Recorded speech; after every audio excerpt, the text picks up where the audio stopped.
Time now for us to take you through the top stories on top of the hour. On his final leg of a three-nation tour, PM Narendra Modi receives a ceremonial reception at Zagreb, Croatia, hold delegation-level talks with Prime Minister Andrej Plenković. India launches Operation Sindhu to evacuate Indian nationals from Iran. The first flight carrying 110 Indian students on way home, set to arrive in New Delhi tonight. An Israel-Iran conflict enters the sixth day. Trump calls for Iran's unconditional surrender. Khamenei warns that US strikes on Iran will have serious repercussions.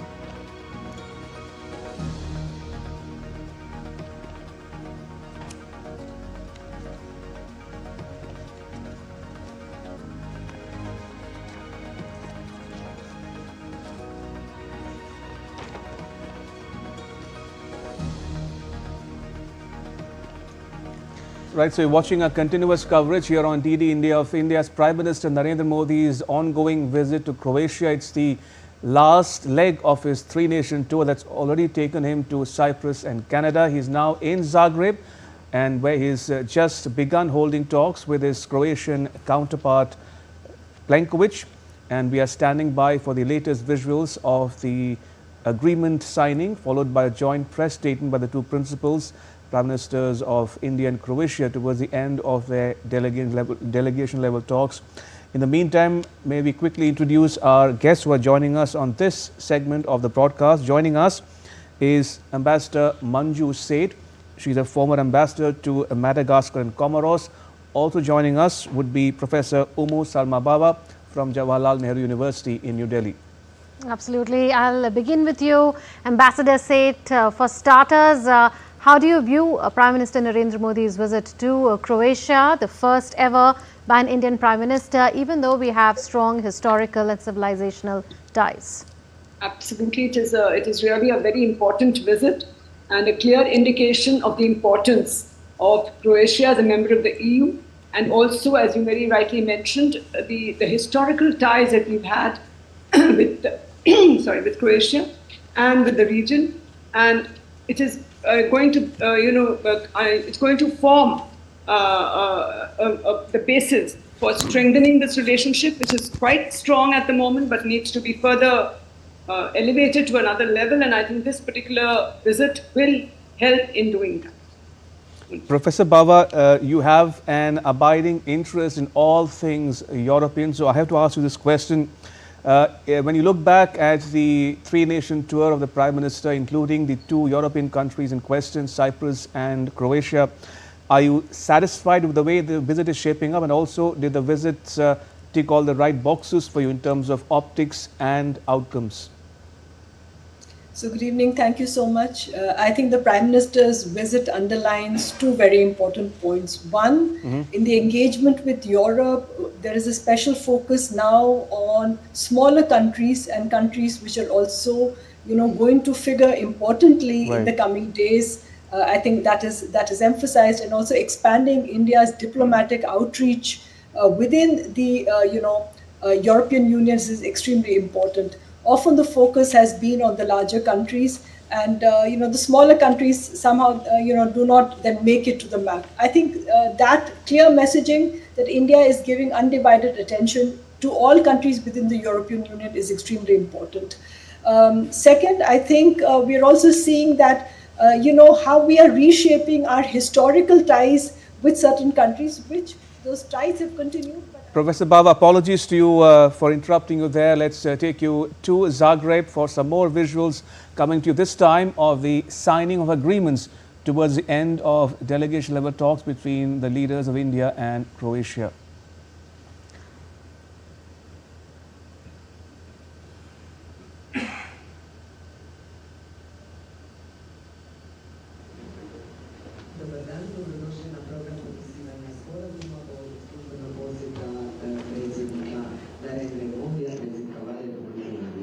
Memorandum o razumijevanju između Ministarstva poljoprivrede i dobrobiti poljoprivrednika Republike Indije i Ministarstva poljoprivrede, šumarstva i ribarstva Republike Hrvatske o bilateralnoj suradnji u području poljoprivrede i srodnih sektora potpisat će David Vlajčić, potpredsjednik vlade i ministar poljoprivrede, šumarstva i ribarstva Republike Hrvatske, i dr.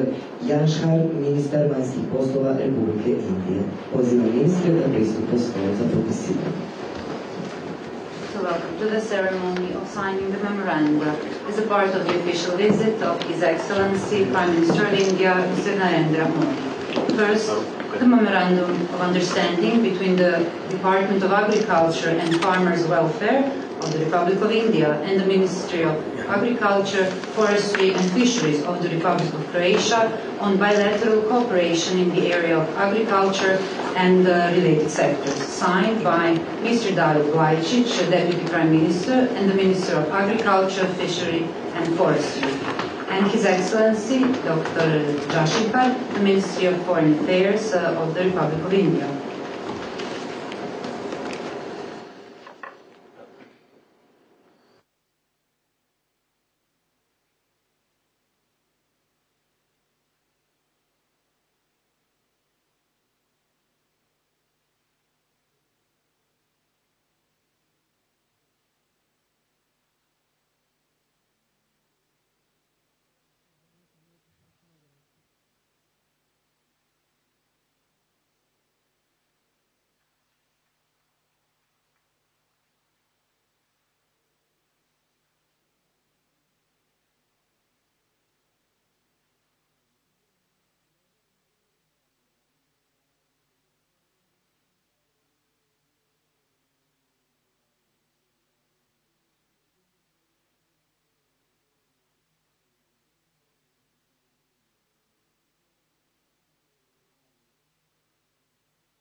Cultural exchange program between the government of the Republic of Croatia and the government of the Republic of India for the period of 2026 to 2030. Signed by Mrs. Nina Obuljen-Koržinek, Ministry of Culture and Media of the Republic of Croatia, His Excellency Mr. Arun Goed, Ambassador of the Republic of India in the Republic of Croatia.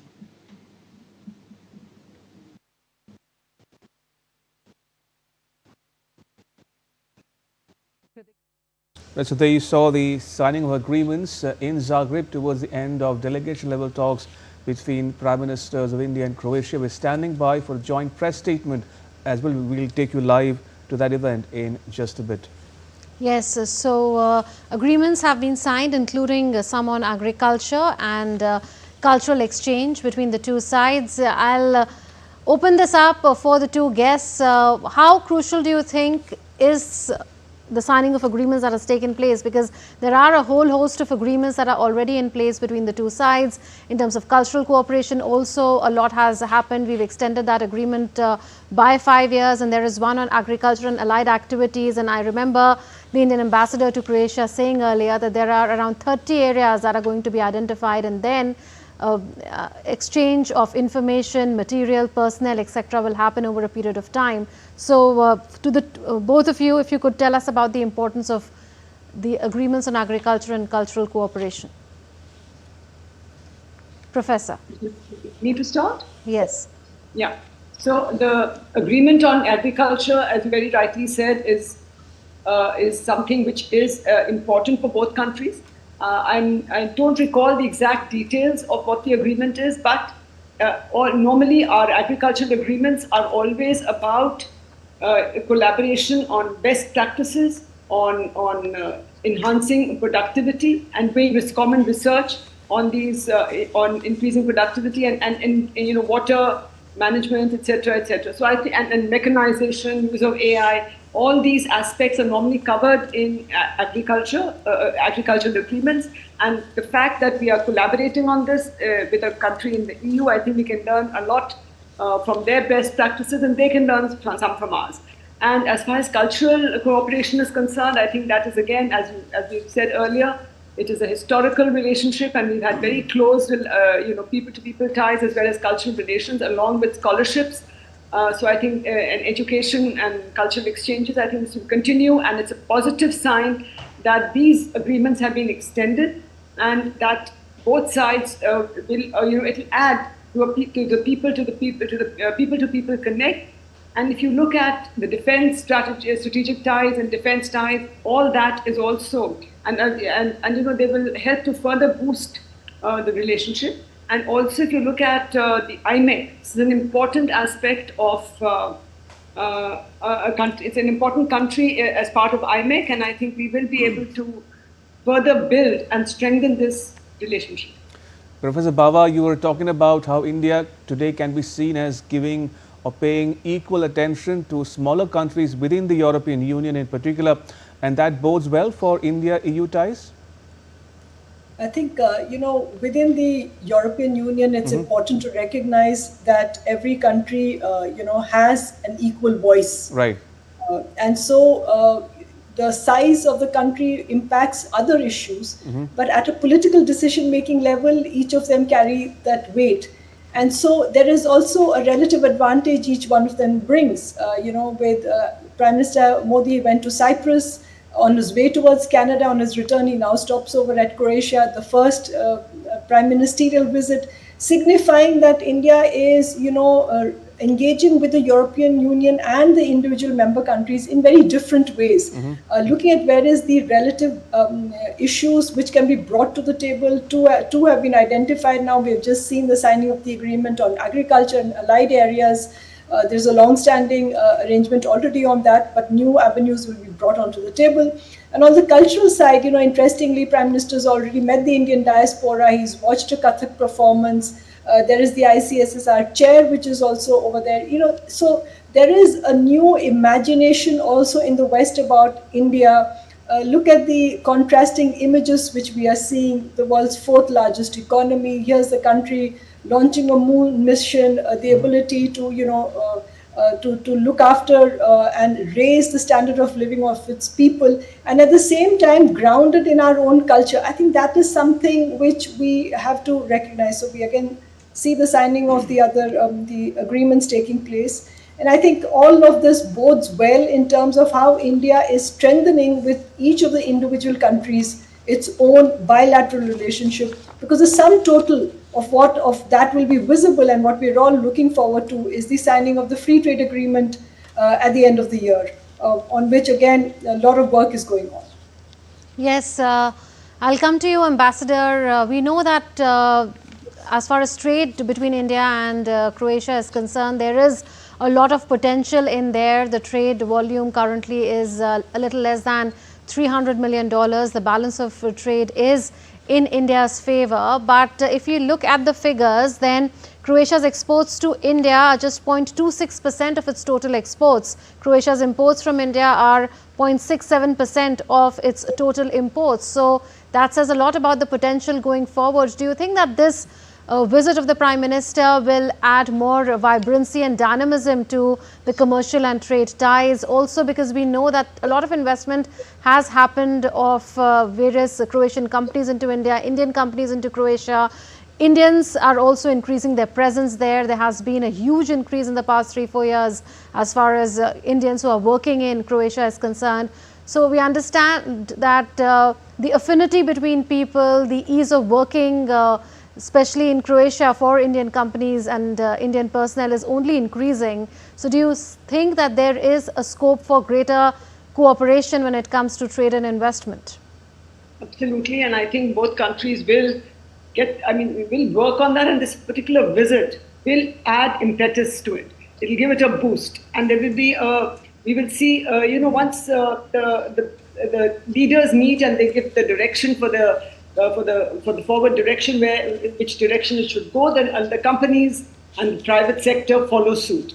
And I think this time, this particular visit will lead to further investments. Yes, once the FTA comes in, the EU-India FTA, I think that will give more focus to it, and that to focus to what are the particular items on both sides which will get an increase. But at the same time, the private sector will also start looking. But this visit draws attention to this particular country, and people take note of what it is, what are the opportunities on both sides. In Croatia also, the big businesses will look at what are the opportunities in India, and Indian for investments for trade, whereas the Indian companies will also look at seeing what are the opportunities for both trade and investment. They're already there, but the numbers and the figures are not as high as you mentioned. There's a lot of potential, but that I expect will get a boost as the result of this visit. And once the FTA, as I said, EU-India FTA is signed, that will add a further impetus to the increase in trade and investment.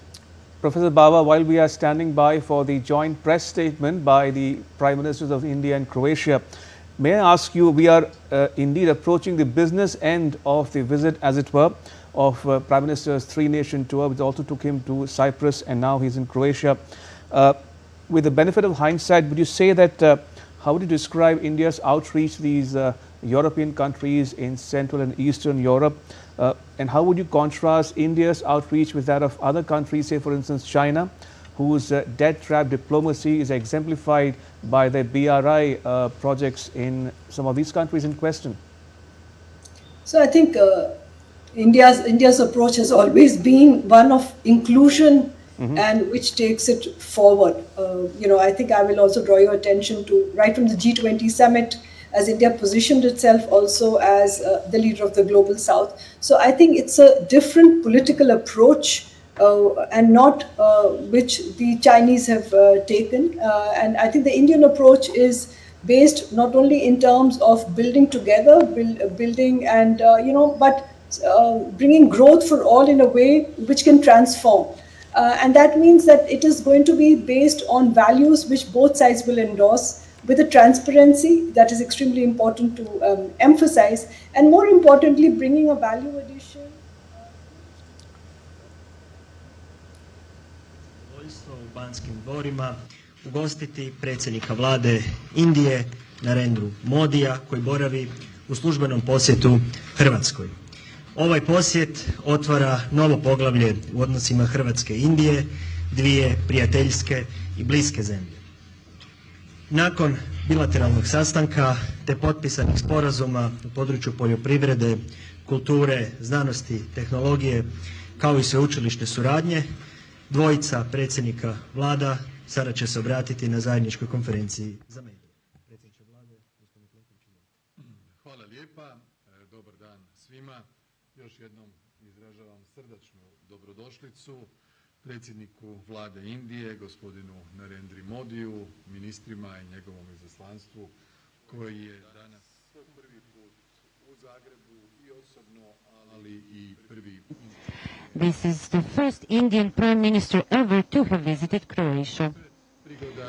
Today's meeting is an opportunity to show the importance and strength of relations between the two countries, friendly relations with a lot of mutual respect, with significant historical ties, from Marco Polo, who discovered India to Europeans, to diplomats, traders in the 15th century who created links with India, to Philip Vezdin, who spent years in India and who wrote the first Sanskrit grammar in Europe. Today, our relationship is on the rise. This visit marks the continuity of the highest level visits. In 2019, former Indian president was in Croatia, Minister of Exterior was in 2021, our minister was in India in 2023, and now we have Prime Minister. Today, we signed 4 memoranda in the area of cooperation in agriculture, secondly, multi-annual cooperation in culture, in science, and finally, memorandum between the Indian Council for Cultural Relations and the University of Zagreb related to the study of Indology and everything that is really the basis of the wide interest among people in Croatia, their interest in India and Indian culture. We have also discussed economic relations. Our exchange in trade is around $250 million. And this exchange is the basis, in fact, for greater trade exchange. We believe that Prime Minister Modi's initiative on the economic corridor between India, Middle East, and Europe is an excellent opportunity. So India, European Arab Emirates, Saudi Arabia, Jordan, Israel, and then European ports. This is an opportunity to connect Croatia as a Mediterranean gate to Central Europe and to connect it to India, India's economy, and India's market.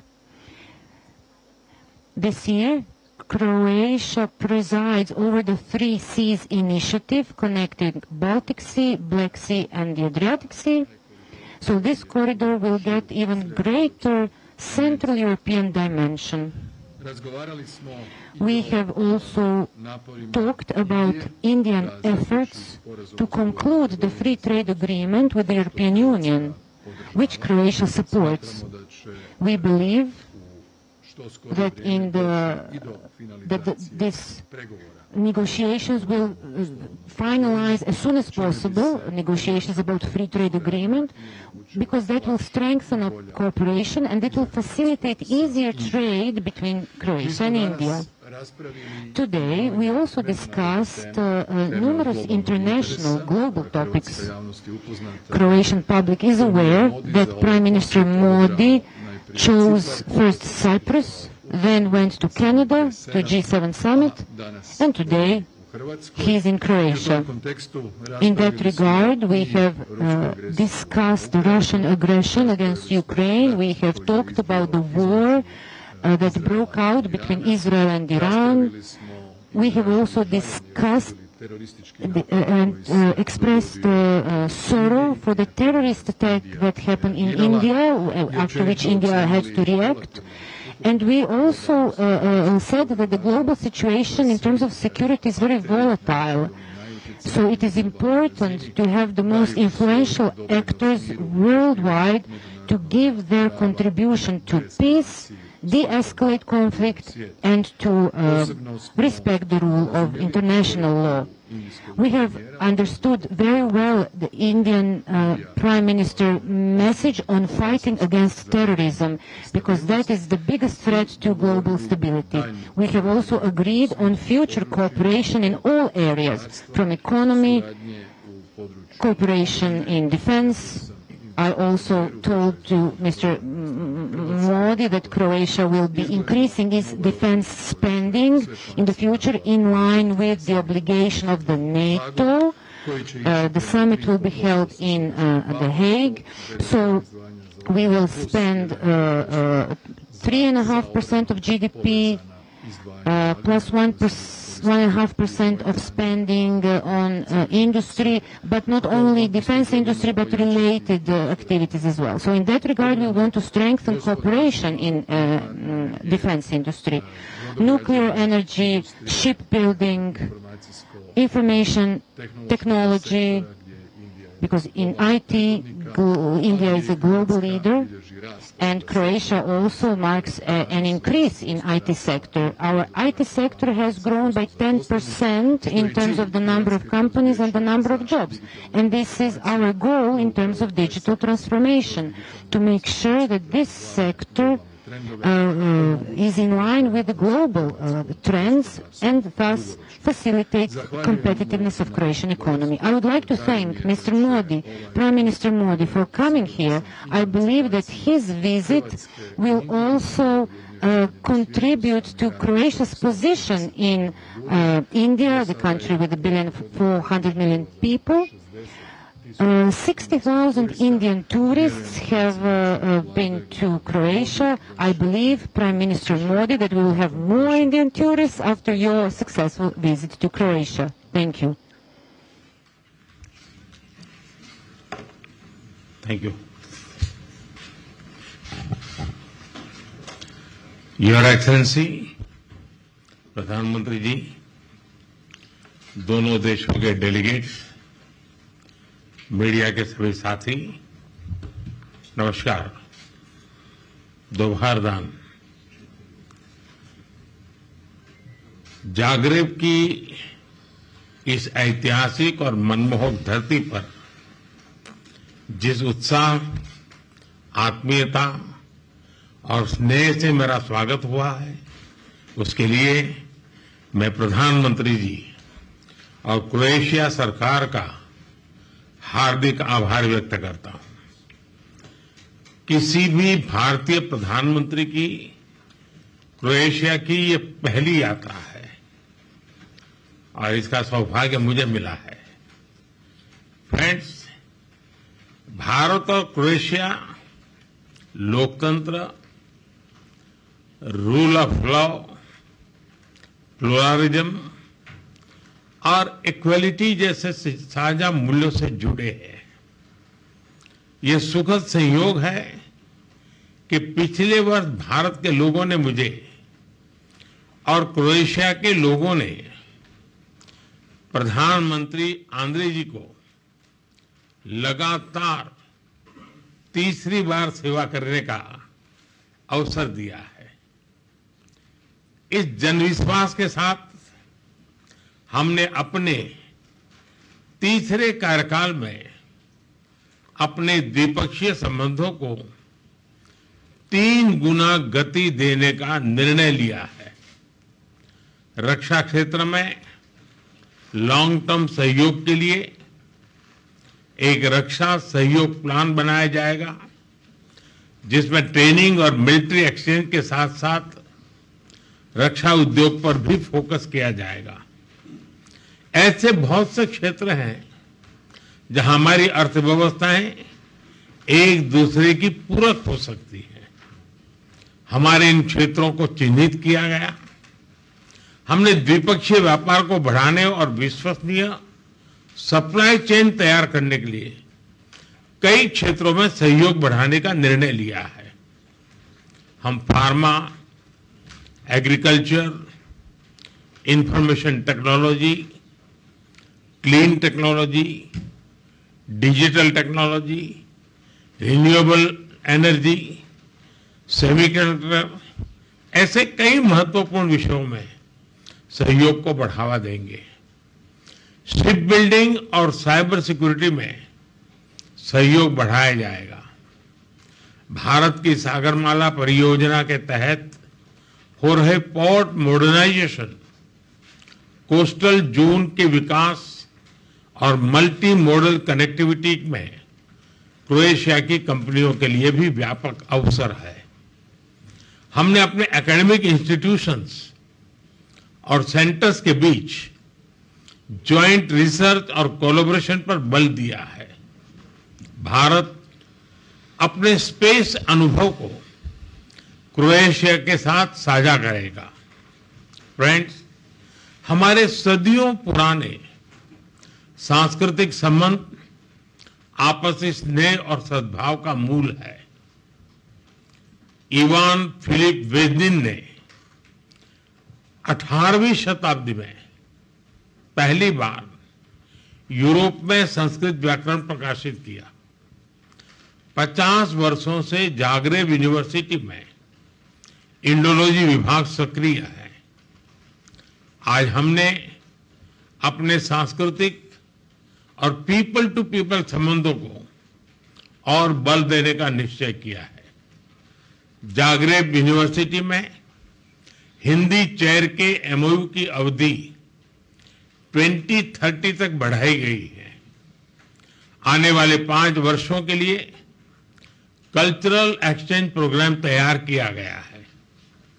लोगों के आवागमन को सरल बनाने के लिए mobility agreement को जल्द पूर्ण किया जाएगा। क्रोएशियाई कंपनियां भारत की आईटी मैन पावर का लाभ उठा सकेंगी। हमने दोनों देशों के बीच टूरिज्म को बढ़ाने पर विचार विमर्श किया। यहां पर योग की लोकप्रियता को मैंने स्पष्ट रूप से अनुभव किया है।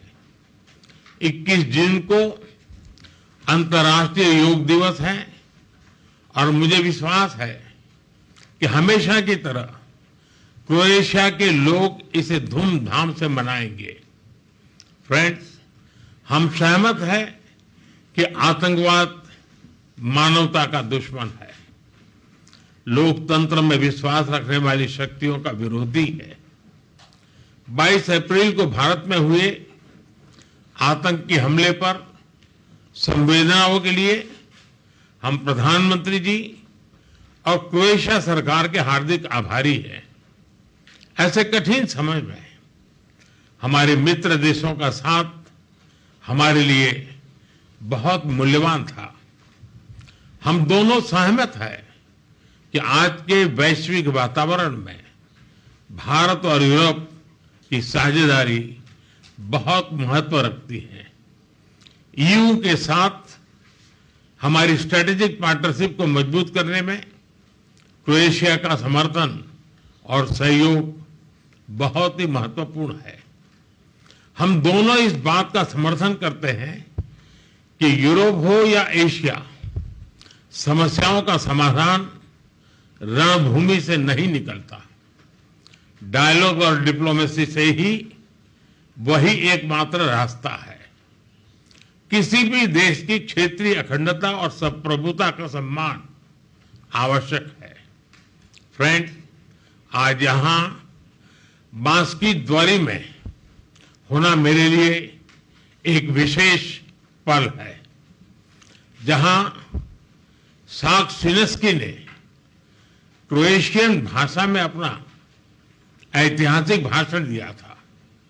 मुझे हिंदी में अपनी बात रखने में एक गर्व और सुकून का अनुभव हो रहा है। उन्होंने सही कहा था, भाषा एक पुल है और आज हम उसे मजबूती दे रहे हैं। एक बार फिर क्रोएशिया में हमारी आवाभगत के लिए प्रधानमंत्री जी का हार्दिक धन्यवाद करता हूं और प्रधानमंत्री जी मैं यह भी आशा करता हूं कि आप हमें भारत में जल्द से जल्द स्वागत करने का अवसर प्रदान करेंगे। आप सबका बहुत बहुत धन्यवाद। Zahvaljujemo premijeru Modiju, premijeru Plenkoviću na njihovim obraćanjima i ovime ćemo zaključiti konferenciju za medije. Hvala.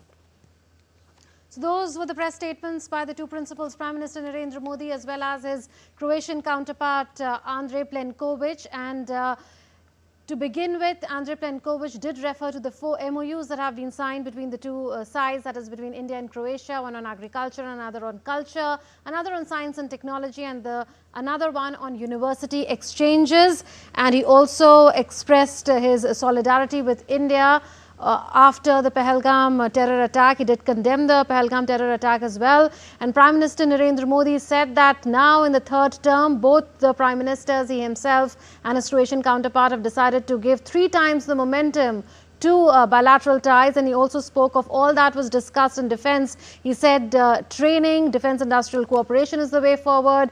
When it comes to trade, he spoke about resilient supply chains being identified. He spoke about agriculture, pharmaceuticals, IT, clean technology, digital technology, renewable energy, semiconductors, shipbuilding, cybersecurity, port modernization, coastal zone modernization, multimodal connectivity. He spoke of academic exchanges and also how there would be joint research as far as academic institutions is concerned. And he also spoke about sharing India's experiences in the realm of space. He also said that there are age-old cultural ties. They form the foundation of the ties between the two countries, and how the Hindi chair has been extended by 5 years in the University of Zagreb. Also, cultural exchanges will happen all the more with 5-year extension given to the cultural program between India and Croatia. So the big takeaways from that joint press statement: 4 MOUs signed on agriculture, cultural exchange, science and technology, and renewal till 2030 of the Hindi chair at the University of Zagreb. 4 key outcomes from those talks there. Also, Prime Minister Modi, for one, emphasizing on increased defense cooperation going forward between India and Croatia. He said the same thing in Cyprus as well. So a clear emphasis, focus on ramping up defense ties with the smaller European countries, including Croatia, where he is now. He also spoke about counter-terrorism, how the Pahalgam attack has exposed the terrorism perpetrated by India's neighbor. He said that war is no solution, only dialogue and diplomacy work, and that sovereignty and territorial integrity of countries must be maintained at all times. Professor Bava, your quick comment from you, initial impressions about the outcome and the press statements by the two leaders, Prime Ministers of India and Croatia. I think the first thing which stood out is the warmth that Prime Minister Modi felt, as being the first Indian leader to visit Croatia.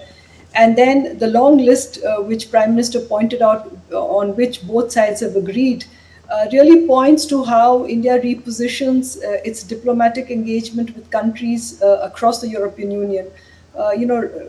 Agriculture is seen as a more traditional area. We see that on the side. We see the extension of the Hindi chair at the University of Zagreb, which is on the cultural side. But in between of that, there are a very important list of items which was mentioned by Prime Minister just recently, starting off with defense and defense production. Across the European Union, increase in defense expenditure is one thing which is really noticeable.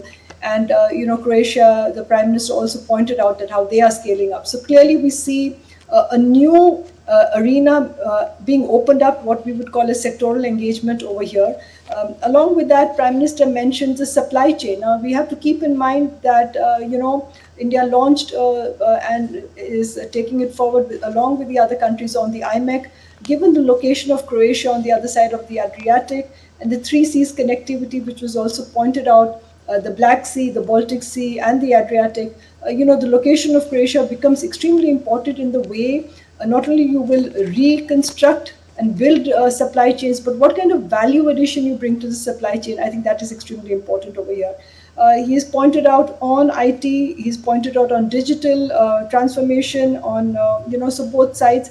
And more importantly, the Sagarmala Prime Minister mentioned, is the expansion and modernization of the ports. And this is where I think, given Croatia's own experience, there is a win-win kind of, new momentum, or I would say the new political momentum. Second, building on the bilateral is also the larger India-EU relations. The Prime Minister mentioned about the free trade agreement. And also, again, carrying home the message from India to Europe, to Croatia, that two things. One, that terrorism requires a common effort, and second, that dialogue and diplomacy is the way forward only. Remember, we are at this point looking at growing constellations of conflicts, and the Prime Minister's message is once again a reminder to everybody, both at the region and globally, that ultimately it is dialogue and diplomacy which is important to restore peace and stability, for all countries.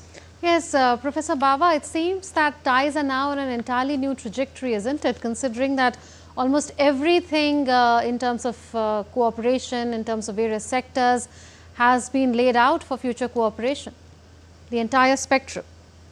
Right. I think it reimagines the relationship between India and Croatia. One would, not think of Croatia like that. But if you look at the map where Croatia is located, you immediately see how geography becomes its biggest friend and ally. And I think we are looking at it in terms of the important word over here is connectivity in terms of the IMEC. But also, this is a growing economy. This is a country which has joined the European Union more recently. And therefore, it is full of potential and opportunity. It now depends on how the political leadership, which is what both the leaders have done, is to give a new political direction. And what I would also say is a momentum to say that, okay, listen, we've had this in the past, but the list can take and expand more. So the 4 formal agreements which are there, but I think in the joint statement, you could see there's a lot more ambition to really scale up the bilateral relationship. Professor, since we are approaching the the business end of the visit and also our broadcast here, if we take a step back and look at the big picture emerging from the PM's visit to Cyprus and Croatia in this instance, how would you describe it on balance with the benefit of hindsight? Are you satisfied with the way it's shaped up? I think the visit emphasizes two things. One, Prime Minister's eagerness to see that India's diplomatic outreach and India, what it means, engaging a modern and new India anchored in its history with its culture is something which should be brought forward. And I think that is very clear message. Remember, there are two very, very important old countries with whom India has an engagement. But then there is the newer element of this engagement, and that is as members of the European Union and also as bilateral relations, India is seeking to redesign engagement with countries, and that is where you see the biggest takeaways coming, both with Cyprus and Prime Minister's recent visit concluding in Croatia today. Okay, and Ambassador, since like Ramesh has been saying, we are almost now at the conclusion of the third leg of the visit. If we go back to what the Prime Minister said at G7, there also he asked some very straight questions of the international community, one of them being, would you only be concerned about terrorism when you become a victim of terrorism? And of course, a lot of doublespeak that happens around the issue of terrorism, where you equate perpetrators and victims, etc. Do you think that during the course of the three-nation visit of the Prime Minister, he has made some very effective arguments on counterterrorism? And do you think the world is listening, including Pakistan and the United States? Can you hear me? Yeah. Is the question to me? Yes, you're the only guest, ma'am. Please. Okay. Yes. Sorry. I think the Prime Minister carried a very important message. States cannot take sides, and when terrorism impacts, it will impact everybody. So I think there's a very strong message the Prime Minister has taken, to the G7 meeting in Canada, and also I think in his bilateral meetings with members at the G7, and more importantly also in his two engagements at Europe, which is in Cyprus and in Croatia. And more recently today, I think, Foreign Secretary Mishri also, said what was spoken between Prime Minister Modi and President Trump in America on what took place in Operation Sindoor. So I think India has clearly put out a message and, brought the global attention that we need solutions at a time when, there are so many challenges. One would have to stand collectively to address, and India has made it very clear that, this is not about a proxy war, and that we take what is happening now from this point forward very seriously and in a very different way. So I think very strong that a much more stronger message cannot come from the leadership of this country at the topmost level.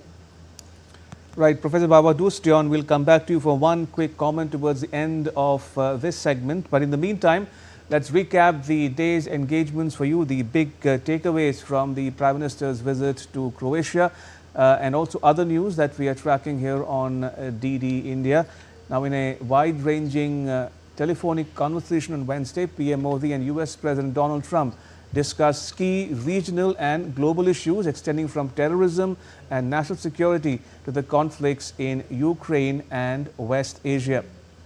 PM Modi firmly conveyed India's stance on terrorism, calling it a direct war and not a proxy one. The leaders also touched upon diplomatic engagements, with Trump accepting PM Modi's invitation to visit India for the upcoming Quad summit. Here's a report. In a significant reaffirmation of India's rising diplomatic stature and global leadership, Prime Minister Narendra Modi held a high-level telephonic conversation with US President Donald Trump on a call initiated by the American side. In the 35-minute conversation that touched upon key issues of global and regional importance, PM Modi spoke with President Trump in detail about the recent terror attack in Pahalgam and Operation Sindoor. PM Modi made it clear that India considers terrorism not as a proxy war, but as a direct war, and will respond with full resolve. PM Modi also clarified that no mediation or trade negotiations were part of India's response or policy during Operation Sindoor. प्रधानमंत्री मोदी ने राष्ट्रपति Trump को स्पष्ट रूप से कहा कि इस पूरे घटनाक्रम के दौरान कभी भी किसी भी स्तर पर भारत अमेरिका ट्रेड डील या अमेरिका द्वारा भारत और पाकिस्तान के बीच मध्यस्थता जैसे विषयों पर बात नहीं हुई थी। सैन्य कार्रवाई रोकने की बात सीधे भारत और पाकिस्तान के बीच दोनों सेनाओं की एग्जिस्टिंग चैनल्स के माध्यम से हुई थी और पाकिस्तान के ही आग्रह पर हुई थी। प्रधानमंत्री मोदी ने जोर देकर कहा कि भारत ने न तो कभी मध्यस्थता स्वीकार की थी, न करता है और न ही कभी करेगा। इस विषय पर भारत में पूर्ण रूप से राजनीतिक एकमत है। The two leaders also exchanged views on pressing global concerns, including the Russia-Ukraine conflict and the conflict between Israel and Iran in West Asia. राष्ट्रपति ट्रंप और प्रधानमंत्री मोदी ने इजराइल ईरान के बीच चल रहे संघर्ष पर भी चर्चा की। रूस यूक्रेन कॉन्फ्लिक्ट पर दोनों ने सहमति जताई कि जल्द से जल्द शांति के लिए दोनों पक्षों में सीधी बातचीत आवश्यक है और इसके लिए प्रयास करते रहना चाहिए। PM Modi invited President Trump to India for the next meeting of Quad. While accepting the invitation, President Trump said that he is excited to come to India. Indo Pacific क्षेत्र के संबंध में दोनों नेताओं ने अपने परिप्रेक्ष्य साझा किए और इस क्षेत्र में क्वाड की अहम भूमिका के प्रति समर्थन जताया। क्वाड की अगली बैठक के लिए प्रधानमंत्री मोदी ने राष्ट्रपति ट्रंप को भारत यात्रा का निमंत्रण दिया। राष्ट्रपति ट्रंप ने निमंत्रण स्वीकार करते हुए कहा कि वे भारत आने के लिए उत्सुक हैं। With strong US support and continued focus on counter-terrorism, the conversation reflected India's rising influence and commitment to regional and international stability. Nishchoy Roy for DD India. Let's also get you highlights from the PM's ongoing visit to Croatia now. Students studying Indology at the University of Zagreb in Croatia expressed their happiness on PM Modi's visit to the country. DD India's Jessica Taneja interacted with some of them. Take a listen. We have with us a few Croatian students who have been studying Hindi at the University of Zagreb. They have a dedicated department of Indology. In fact, this course and curriculum has been part of the university since 60 years, and these students have taken up a course for 4 years. Let's speak to a few of them and try and understand what they've been studying and what all have they learned. Thank you for speaking to DD India. I believe that you've been learning Hindi. Could you tell us about what all you've learned so far and how has it helped you? Hindi सीखती हूँ बहुत समय से पहले और बहुत मददगार था क्योंकि अब काम भी मिला तो हिंदी में बात करती हूँ हर रोज़ और भारतीय लोगों के साथ हूँ हर दिन। तो ये विश्वविद्यालय इंडोलॉजी डिपार्टमेंट बहुत अच्छी बात ही मेरे लिए और सीखना भी नहीं चाहती थी तब उसी समय, तो ये मेरी इच्छा बिल्कुल नहीं थी और अब आज यहाँ हूँ और काम मिला हिंदी के कारण, तो मैं बहुत संतुष्ट हूँ। आप हिंदी क्यों सीख रही हैं? आपको ऐसा क्या इंटरेस्टिंग लगा हिंदी के बारे में? आपको किसने बताया हिंदी के बारे में? आपका इंटरेस्ट कैसे बना हिंदी सीखने में?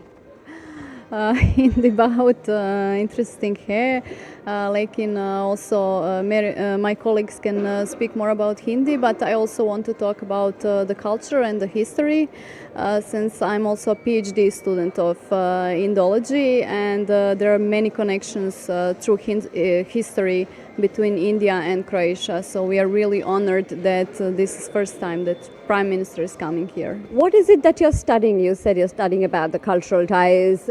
Tell us a bit about your curriculum. What is exactly that you're studying right now? So my PhD thesis is actually about one Croatian priest that was in India, in Kerala, in 18th century. So he wrote a beautiful book about India, where it is one of the first documents where it was described the culture and the religion of India, and we are also very proud that he was Croatian. Yes, it's great that he wrote about culture, and also because he was missionary priest, he really wrote nice things, and he understood Hinduism actually. I want to improve my Hindi, but I'm also interested in history, Indian history, culture, and we also learn Sanskrit in our department. And I want to learn a lot of things, including like yoga practice. What about Sanskrit? What are you learning particularly about it? we learn about Vedas, and we translate texts like Mahabharata or Ramayana. What are you studying at the Department of Indology? Culture, Sanskrit or Hindi? What is it that you're Also, I'm studying all of that, but I'm most interested in Sanskrit, especially the Ramayana. As you heard from all the students here of the University of Zagreb, who are part of the Department of Indology, learning Hindi, Sanskrit, the Indian literary texts, and also talking about the culture and the promotion of the Indian culture here in Croatia, as India and Croatia ties dated back to many years ago. This department has been in existence for more than 60 years, and it continues to gain relevance in today's day and age as well. This is Jessica Taneja with video journalist Ajit for DD India in Zagreb. Right, we still have with us our guest, Professor Bava, with us to walk you through the remainder of this broadcast. Just to bring our viewers up to speed with the latest we're expecting to take place in Zagreb. We are expecting the Prime Minister to attend a wreath-laying ceremony at the monument to the Homeland. That's coming up in a bit, followed by a visit to the city square and a call on the President of Croatia, Zoran Milanovic, followed by a dinner with the Croatian Prime Minister. So we are expecting all of that to take place in the next several hours. We'll get you the latest in just a bit. But Professor Bava, coming back to you, if you could also expound on the importance of significance of soft power to boosting India's ties with Central and Eastern European countries in particular. We saw an affinity for languages, Hindi, Sanskrit, dance, for instance, or even some of these countries emerging as a destination for Bollywood films, for instance. So I think it's extremely important to understand, when we're looking at power, the two dimensions, we often very easily look at hard power and, the tanks and the military and defense. But something which really changes and transforms connections between people is soft power. And the ability of soft power to, reach into the heart and mind and the soul of a people and stay there. And I think what you saw in the glimpse that you showed us and the viewers, where people, there is the Indology department for more than 50 years now. The chair in Hindi studies has been extended, the duration of the chair. And clearly you could see that, to be able to even speak that level of Hindi, a lot of work and hard work has gone in. And so I think what you're looking at is the transformative power of, what culture can do, where sometimes the hard part cannot do, and the ability of culture to, really bring about a much lasting impact in this direction. So I think one of the important, even in the agreements, and which was also pointed out by the Prime Minister in his, bilateral statement, was also on about mobility. I would like to draw your attention. And I think there is a big potential between both countries. And as the Croatian economy grows, I think India is also looking at how we can contribute in terms of mobility, a skilled Indian workforce as well. And I think, this is where culture creates connections and much lasting impressions. And I think this is important that Indian culture has been appreciated, recognized, and then more importantly valued also in a country like Croatia. And how would you summarize the three legs of the Prime Minister's visit to both these European countries as well as to North America? I think, when the visit was planned, certain other major political developments had not taken place. First is the visit to Cyprus. Cyprus will also take on the rotating presidency next year, so it's extremely important and part of the IMEC corridor. So we can clearly see how there is a scaling up of the bilateral. I think the G7 summit in Canada and the fact that President Trump left a day earlier did cast a shadow, because it was also expected that there would be an outreach in the sense of the Indian Prime Minister and the American President having a bilateral. And I think that telephonic conversation has come about at a very important juncture. Certain important questions were raised. At the India-Canada, as part of India being there for the G7 summit, I think an important and a historic reset in the India-Canadian relations have taken place. Let's not forget 10 years back, the India-Canada relations were given a strategic push to launch of a strategic partnership. It witnessed its most lowest point in the last couple of years. And I think it's extremely heartening to note at the step taken by both leaders on both sides, to bring the relationship back to the level of normalcy. I think it's extremely important, given the fact also the kind of relations we have with the country, and Indians being one of the largest diaspora, which is also there in Canada. I think the outreach also showed, and this is Prime Minister in the last 7 years has been a regular visitor to the G7 summit, clearly emphasizing that while the G7, is a club of the Western countries with Japan over there, clearly the global economic hierarchy is shifting, and India's continued presence and the invitation to the Prime Minister reinforces that India is an important part of global negotiations, discussions. Any economic activity which does not include India, actually in that sense is missing out on what India brings to the table. And finally, the wrap up, I think, coming back to Europe, Prime Minister's stopover, historic, unprecedented, but a game changer in the way of recognizing the value Croatia-India relations will add. Again, closing, I would say, the link to connectivity. I'm clearly on Prime Minister's mind in bridging the gaps, bringing a new value addition to the bilateral, and of course, all of this, we should not forget, will add to the India-EU bilateral relationship in the long term. Professor, so I think clearly a very important and historic three-country tour. Indeed. Professor Baba, one quick follow-up question, if you will. You've spent the last few months, you told us, in Germany. We saw the PM holding a bilateral with the new German Chancellor, Merz. We've also seen him interact with other European leaders from Italy, for instance, France, and the EU Council and the EU Commission. Has the perception of India changed within the EU in recent times? Is that your sense as well? Yes, I think there is definitely a big shift. I think we saw how Europe looked at India. Let me just add a date over there from 2022 to now. There has been a big shift. There is a recognition and understanding of India's position, how India engages with the world. There is a consistency which India has brought to the table. There is a big value addition the Prime Minister with his leadership has brought, constantly indicating why diplomacy and dialogue is the way forward.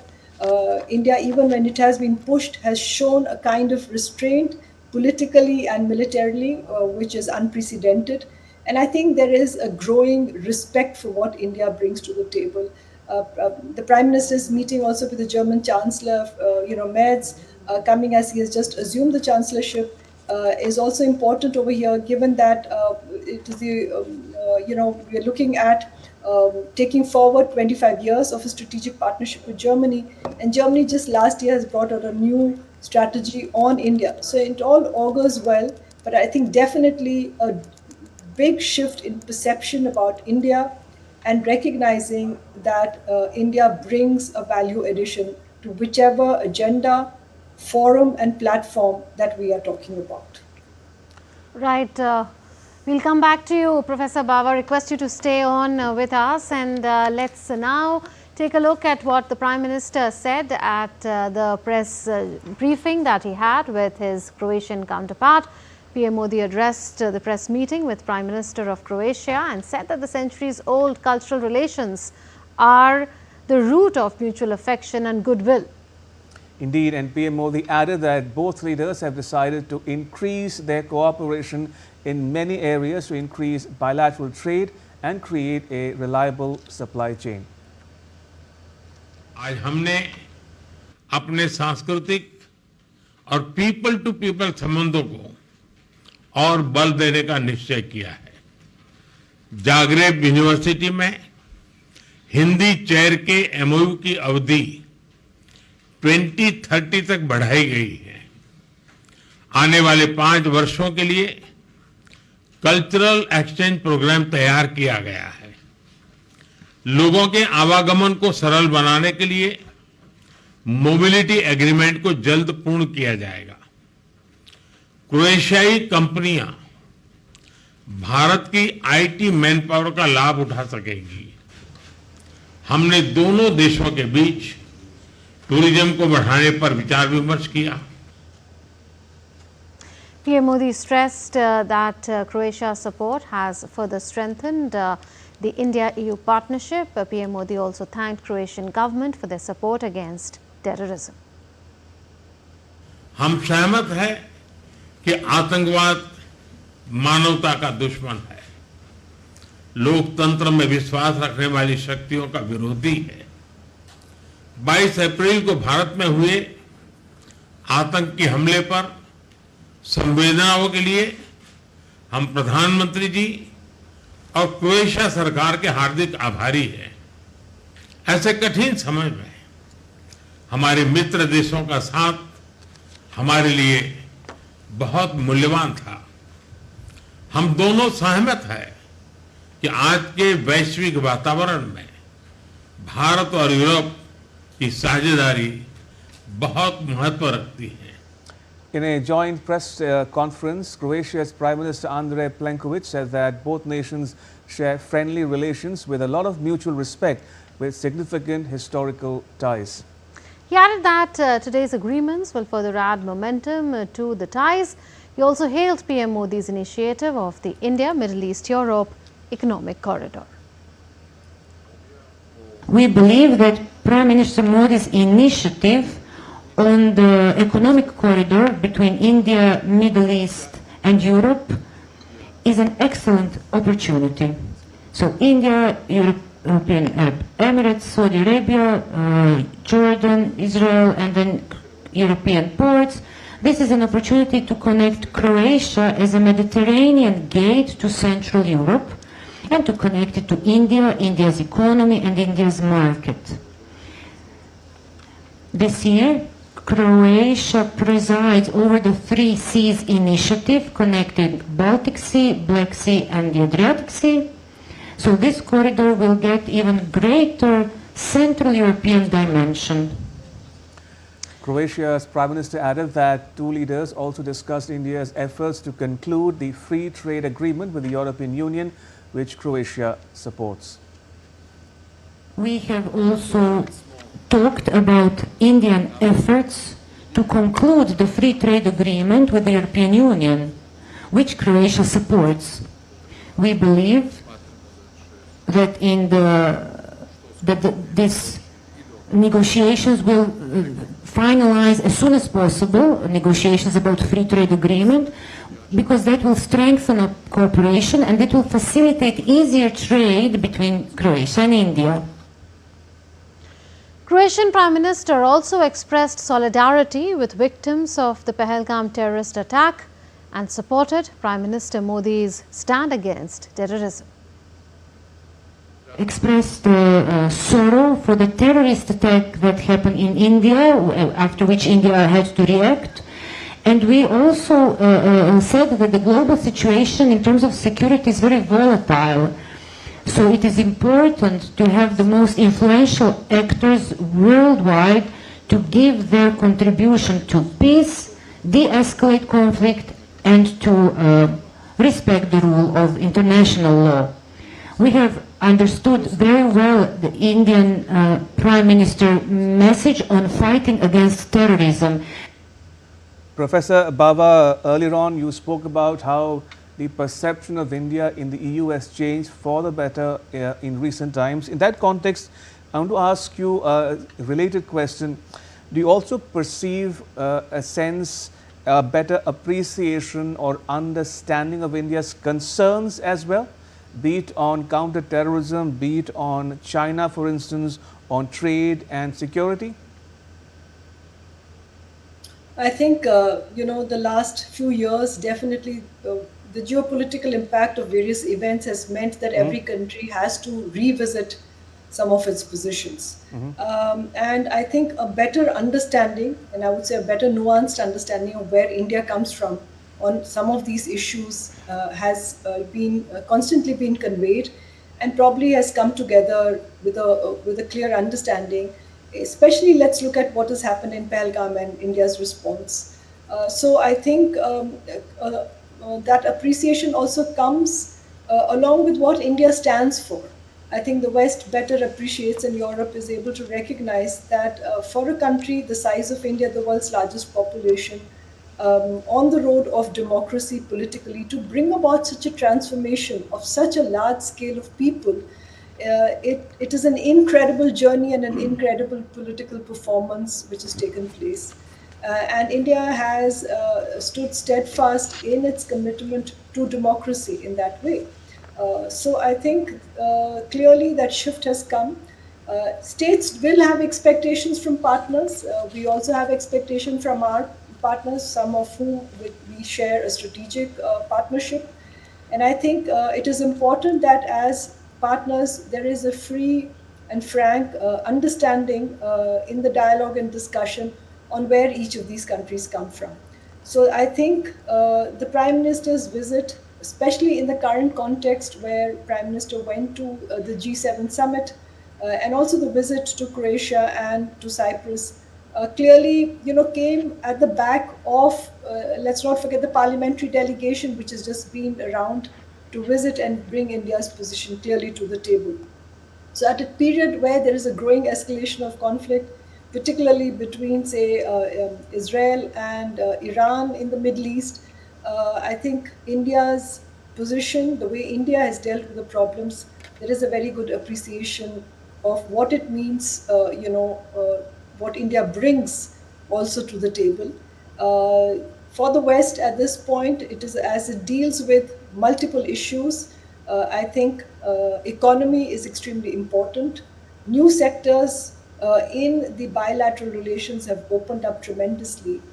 And I think there is also an important recognition as India engages with all these countries around the globe. It may not be always possible for the top leadership in a country to visit, but I think the Prime Minister has made it a point in each of these visits to also emphasize, and where possible, to also connect and bring that value addition through his own presence. And I think that is a very, very important political message. Yes, Professor Bava, also, how would you describe the salience of Europe in the present times for India and of India for Europe, considering that there is an inward looking approach of US President Donald Trump, more nationalistic and less multilateralistic? So I think we have a long-standing relation with Europe, with the European Union. It's 20. Well, these are visuals of Prime Minister Narendra Modi in Croatia, and the Prime Minister laying the wreath on the monument to the Homeland. He is accompanied by Prime Minister of Croatia, Andrej Plenković. On the 21st century of the death of Croatia's first president after the war for independence,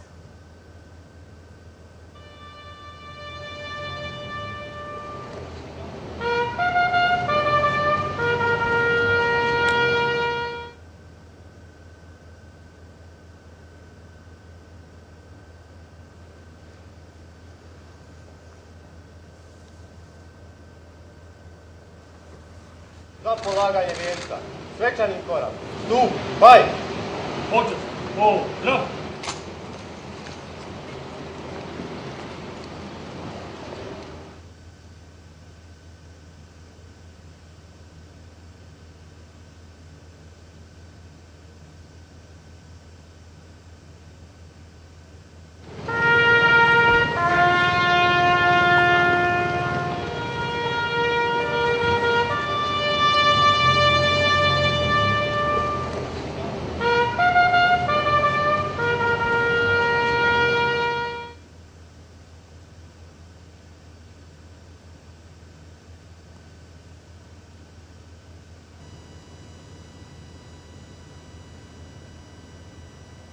Za polaganje vijeća.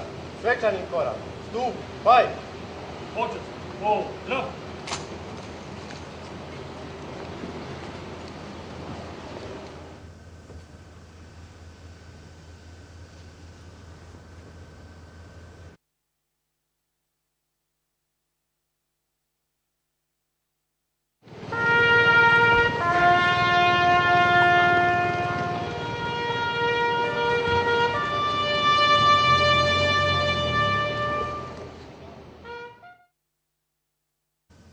Right, so there we saw the visuals of the Prime Minister laying a wreath at the monument to the Homeland in Zagreb, which brings us towards the fag end, as it were, of the Prime Minister's visit to Croatia.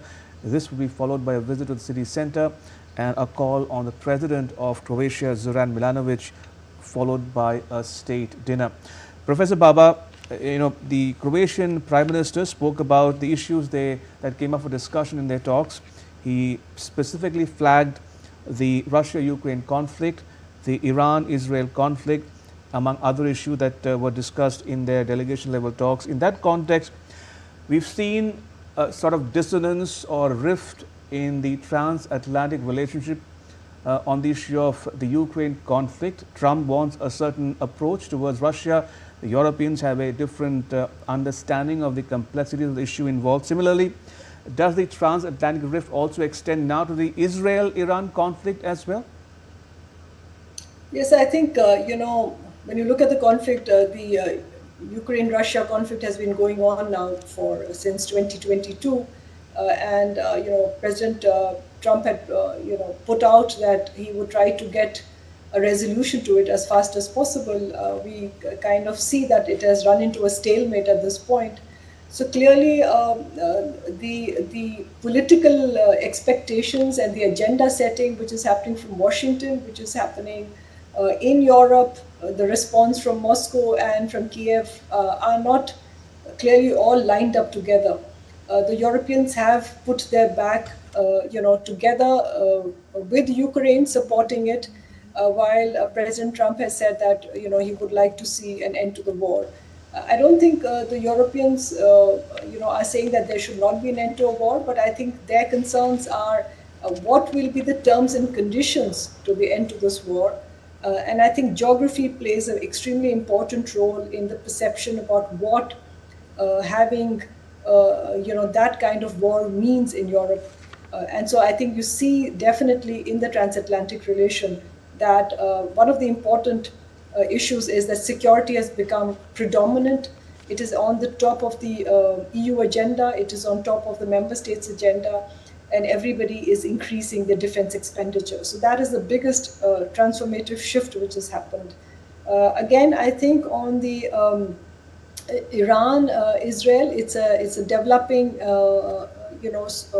story. It's something which everybody's waiting and watching. We've seen the G7 statement, which is again a part of some of the European countries being part of it. But since the EU and the Commission President was there, one could say that it is an endorsement of the European Union as well.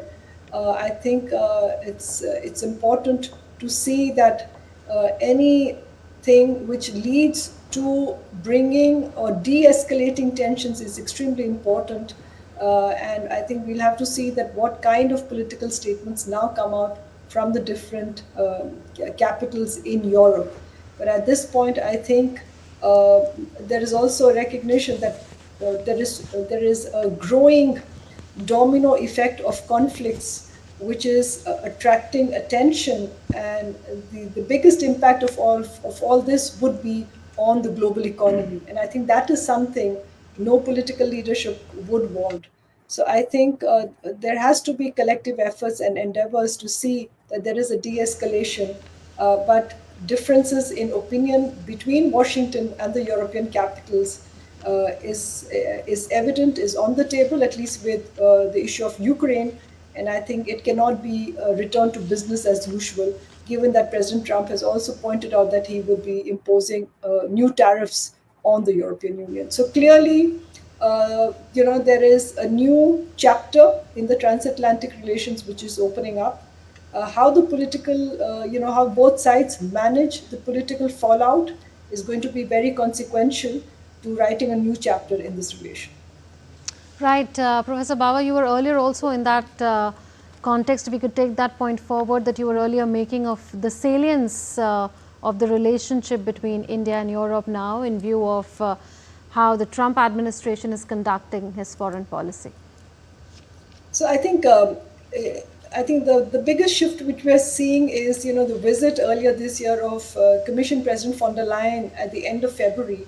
And I'll draw your attention to your viewers that she made this announcement actually at the World Economic Forum in Davos that she would come to India. It's most unprecedented to have the entire College of Commissioners visit a country. It's almost like the entire cabinet coming. There is no such equal we see. And I think that at the start, few days into the Trump presidency clearly was an indication that the strategic partnership is being, redesigned. She had also pointed out of expanding the strategic engagement with India. So clearly, the words were then followed by action. The visit over here also meant that the political leadership on both sides, gave new momentum to the conclusion of the free trade agreement. Both sides have gone on record to say that they would like to have that concluded by the end of the year. In an important move, I think I see a new roadmap for India-EU Strategic Partnership 2.0 being launched. In 2020, they launched the Strategic Roadmap 2025. We are now here in 2025, but the world looks extremely different than what it was in 2020. And I think so it is a recognition on both sides that there needs to be a much greater, political engagement. And this means that some areas on which there has not been much talk has now come on to focus. Defense has really emerged as a key factor on the table. And I think the discussions and the level of discussions we've seen between India and the European leaders actually indicate that. So I think in the coming months, we will see a scaling up take place. What the Roadmap 2.0 looks like has also been recently unveiled as, India and the European Union had their first strategic dialogue in Brussels. External Affairs Minister Dr. Jaishankar was there in Brussels just about a few days back, and indicating that this is about redesigning. So I think we are looking at how factors and more importantly, geopolitics and geoeconomics is leading to the two greatest in the sense of, in the European Union as India's largest trade partner at one point in time. But more importantly, how do these two large spaces of democracy engage with each other as they engage with the rest of the world? So clearly, a big geopolitical shift, giving new direction to the geoeconomics which is coming, supply chains, IMEC, you name it, it is connecting India to Europe in new ways, bringing more value addition to partnership. And more importantly, I think each of the member states in their own engagement wanting, to redefine their engagement. And I think that's where the key takeaway of Prime Minister's visit to the two smaller countries of Cyprus and Croatia emphasize how India is also redesigning its own diplomacy and outreach. Talking about takeaways and highlights from the PM's three-nation tour, Professor Bava, I can immediately think of three instances on which I'd like to seek your comments as well. First, of course, the so-called reset in India-Canada ties. That's number one. Number two is the messaging behind the Prime Minister's visit to Cyprus, in a sense sending or signaling to Turkey that it cannot be business as usual. But I want to start by asking about the G7 summit per se, where Trump, for instance, has suggested or hinted or spoken about the fact that he at least wants to see two countries added to the list of G7 members. One, of course, is Russia. He is batting for Russia's inclusion back in the G7 to make it G8. But he's also now gone ahead and spoken about the fact that he might be willing or open to seeing China becoming a member of the grouping as well. In your sense, from a European perspective, you think Russia and China in the G8 is an idea whose time has come, and would the Europeans stand by or back Trump on some of his proposals? So, I mean, one could say there's a wishful thinking on part of President Trump, but remember the G7 had expanded to the G8 and had Russia in it. Right. Till Russia was, put out of the G8 after what has happened with Crimea and then in Ukraine. So I think maybe President Trump is testing the waters, but there has been a very strong European rebuttal to the expanding of the G7 to include the others. Let's not forget this is a club which has been there for 50 years now in existence since 1975. There is a certain comfort value. They may not actually represent what is the global geo-economic strength, but that's how institutionalized arrangements are. There is always a resistance to open up and change, and therefore, if President Trump is wanting it, it has to be unanimous. Without that, it is not going to happen. So one would have to wait and watch that. But yes, one can say, why is India not on the list? One would have to ask, why is India not on the list, given that India is constantly being invited for the last 7 years. So which is why I would take this as, okay, he's putting out some ideas to see, does they gain any traction from the Europeans, but that has not come through. I think there's been a pushback on that. Professor Bava, it took 23 years after establishment of diplomatic relations between India and Croatia for the first visit by an Indian Prime Minister to take place. The next visit, of course, shouldn't take as long a time, but why do you think it took so long? So I think, of course, one may like the leadership at the very top to go, but if you look at the list of leaders who have gone on both sides, the Indian president is also visited. So I think one has to put it in a much more larger perspective, that it's not that there has not been a high-level visit. I think the fact that the president of India has visited is indicative of that. What the Prime Minister is now doing, and that is also about, this is about our transforming equation and relationship with Europe, where he's bringing that his own, as the leader of the government, as he leads the government, he's bringing that new added value to the relationship. So I think one should see it in that way. And it's positive. It is also indicative, like I said, that smaller states are also receiving attention. It is also indicative of how we are looking at the geopolitics of the region, how we look at connectivity, and there we can see the transformative effect of policy changing the value addition with which we bring to each other's relationship. So I think I would see it in that much larger context. Right, Professor Bava, appreciate the time that you've taken out for this special broadcast, but that's all then in this special broadcast. PM Modi in Croatia, vibrant past, new frontiers. Prime Minister Narendra Modi is in the third leg of his three-nation visit to Europe and North America. After Cyprus, he went to Canada for the 51st G7 summit, and now he is in Croatia, and he is nearing the end of the third leg and the final leg of his three-nation visit as well. So I and Ramesh should take your leave. Indeed, it's a wrap on this special broadcast. Professor Bava, thank you so much for joining us and sharing your perspectives with our viewers at home and abroad. Thank you for your time. And it's a wrap on this special broadcast. Thanks for watching. Namaskar. Bye-bye.